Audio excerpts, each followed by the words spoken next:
Hello everyone and welcome to another session that has been amazing, and I'm your host Nyambura Kamau. This is the Health Hub, so don't miss out. Leo tuko na amazing things, especially because it's a holiday and I know you need it as much as I do. Kabla tusonge, let me remind you. Hey, we have DreamWorks Investment Limited Company who are our sponsors for the show today. Now, what do they contain? They have everything you got. They are the partner that you need when it comes to construction, when it comes to designing, and not just designing, but interior design as well. They are the people you need, and all you need is just to make a call. The contact is just below. So, karibu sana kwenye session yetu. Thank you. Can you kindly remind us wewe ni nani? So thank you so much, viewers of Ovoro TV. So my name is Martin Kaguda. I'm the county coordinator for Kenya Red Cross in Kirinyaga County. So in Embu County. Welcome again. Najua si mara yenu ya kwanza kumuona. It's not a new face. So today we will be talking about safety. Yeah. We have safety at home, we have personal safety, and we have safety kwa barabara. So can you explain the importance of personal safety first, because this is the most important of it all. So thank you. So first of all, if you talk of safety, you cannot be able to provide safety to other people once when you are not safe wherever you are. Okay. So I think it is very important for us to observe our personal safety, and when we are safe wherever we are working at home, then we can be able to provide safety to other people. So personal safety is very important because it ensures that the well-being of ourselves is taken care of.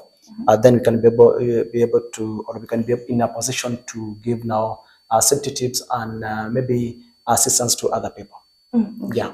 Now when it comes to us, an individual, how safe should you be? Najua tunasemanga better safe than sorry. When we talk about personal, sasa I'm safe from this and this and that. Although hatukwangi 100% safe. Yes. Can you please help us to understand personal safety?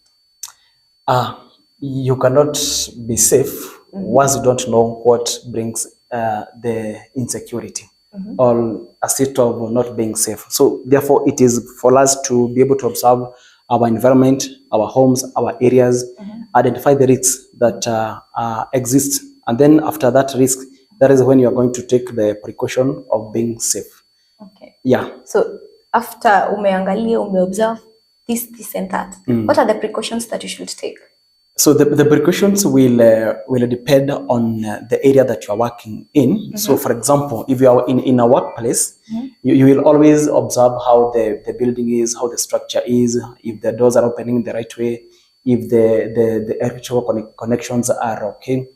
If not, then you're going to take the precaution measures to ensure that your area or your environment is secure. So if you are in a home and you've got children, so it is always good to ensure that so those things that can bring about security or the aspect of being unsafe, you are going to do with them. That is how we are going to deal with the problem.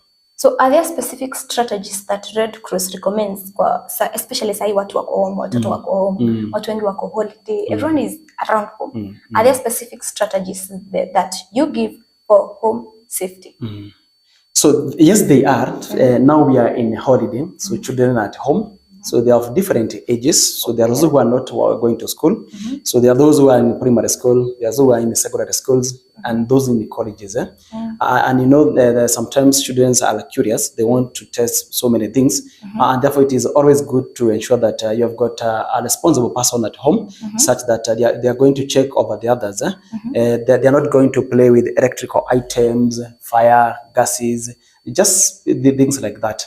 And if they must go to the neighborhoods to play, it is always good to ensure that wherever they are playing, it is a safe place. You know where they are with whom. And then if they are going to be out, don't let them be out even at night, because you know those people who wants to harm the children. So most of the time they do it at night. So it is always good to ensure that the children comes back to at home in the proper time.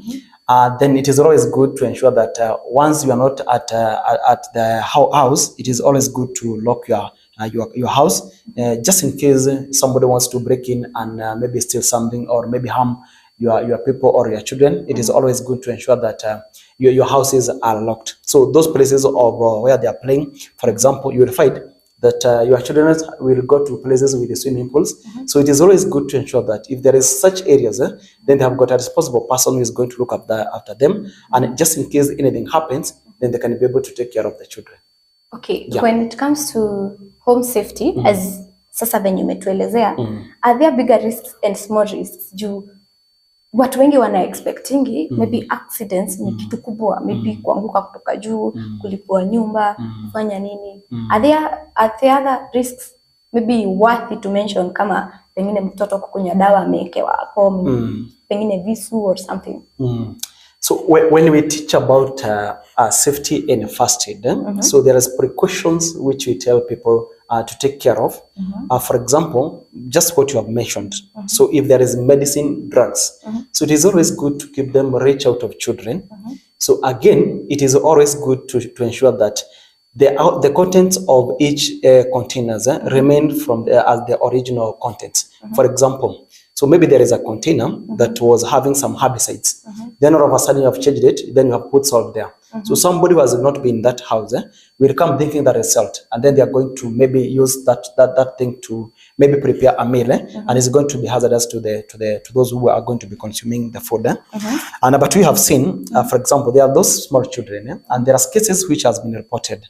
You find that there are those areas that has got water, for example, the big buckets, the drums. You find that if the children are going to be left alone, they are curious. They may want to know what is in those buckets and the drums. So you find some of them drowning in those because they are small children. Yeah, true. Then again, like we are saying, if it is children, they don't know how to operate the appliances. For example, the gas cookers, the electrical cookers. It is always good to refrain them from using such items, because that one poses a big risk to the children and those occupants of their house. Do you recommend parents back at home, guardians or people living with everyone at home to go for training ya kuhandle the accidents, whether minor or major? So unfortunately, most of the times that we as human beings, we don't see the importance of equipping ourselves with the first aid skills or maybe the skills about safety. And therefore, when you are telling somebody to come for a certain training, they will ask you, so is this really necessary? So what we're saying, it is always good for you to have the skills. You might not use it on your own children, but you can assist a neighbor or maybe a person who is bypassing, who has got a condition that maybe requires attention, and you have got the skills, and then you're going to use that skill to maybe to help someone. For example, you can go for a training on first aid, fire safety, and then there is another one I call it the baby minder for those with the children. So those are very basic trainings which can be able to save a life or be able to prevent a disaster or maybe something from happening. On top, it is always good to have a first aid kit in our home. So it is good to purchase that first aid kit, which has items that can be able to maybe to give somebody first aid skills before now the assistance from the hospital arrives. Yeah. Again, better safe than sorry. That is what I'll say for today. Na ndio nitasisitiza sana. Right now, watu wengi wana move from maybe town to ushago kwa vijijini, ama from vijijini to town because it's a holiday. It's a very long holiday actually. So, is there any relation between personal safety and road safety? Yeah, of course, there is the relationship between the personal safety and the road safety. So while on the road, there are various actors or road users. Now, one of the road user is the drivers. Then there is those one going with the bicycles. Then there is those ones that are pedestrians. And all of us are road users. And a mistake from a person with a motorbike may cause an accident to either a pedestrian or maybe a person with a vehicle. Okay. So if you're not going to take the personal safety seriously, then we are going to bring now another hazardous element to the other, the road users. So there is a big relationship between the two, the personal safety and the road safety. Because for example, if there is a driver who is operating a vehicle while drunk, so that person has not observed the personal safety, and then he is bringing now that problem to other road users. Yeah. So if you're not safe as an individual, you're risking the lives of other people. Yeah. And you have also told us about tukimaanisha road safety, hatusemi mwenye ako kwa gari, hatusemi mwenye ako na gari yake ama mwenye ako kwa truck. It's everyone who's using the road. Yeah. Tuanze sasa na wenye wako kwa gari. Si wenye gari, wenye wako kwa gari.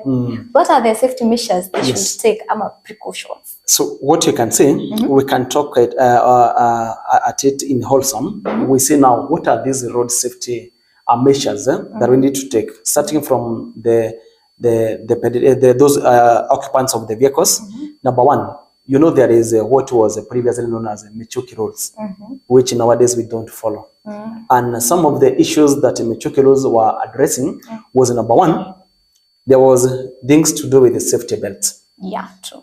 So because if a car is going to be involved in an accident and you have not tied your safety belt, so the chances of you getting more injuries is higher than that person with the safety belt. Okay. That is when you find that a person has been maybe gotten out of the vehicle and has get out of that vehicle and maybe stepped on by another vehicle. And if the person is going to be having the safety belt, then the impact is not going to be as high as that person without the safety belt. Okay. Number two, if a matatu is 14-seater, why should you be there as the 18th person? Number one, it means that even in the safety belt, you're not going to have it. So it is good for us to observe the capacity of the vehicle, and we as the people occupying those the vehicles, then we should be able. You should not be able to enter now a vehicle which has already is already full. Yeah. Well, that is understandable. Na I think hii holiday mimi siji kama nitakuwa nakumbusha on our every session, put your safety first. I am here for your health, I'm here for your life. So as we have been told, usiingie kwa gari na kaa hivyo hivyo juu ya nini ama nini. Don't be forced, but then unalipa. So just be safe. Now let's go to the mwenye anaendesha gari. Precautions kwa mwenye anaendesha gari. But before you tell us, let me remind everyone out there again, tukiendanga hii holiday usiwaste pesa yako yote. That is why we have Dreamworks Investment Limited Company ambayo watakumanejia every single penny you have, and not just your penny, because they turn your dream into reality. They will give you a building, and not just any other building, but fantasy. That whatever you have as a fantasy, they turn it into reality. So wewe, just make a call, reach out, and they will give you the best. So we are going for a short break. Don't shift, don't tilt. We need to know what is important for us, for me and you. Again, this is the Health Hub Show.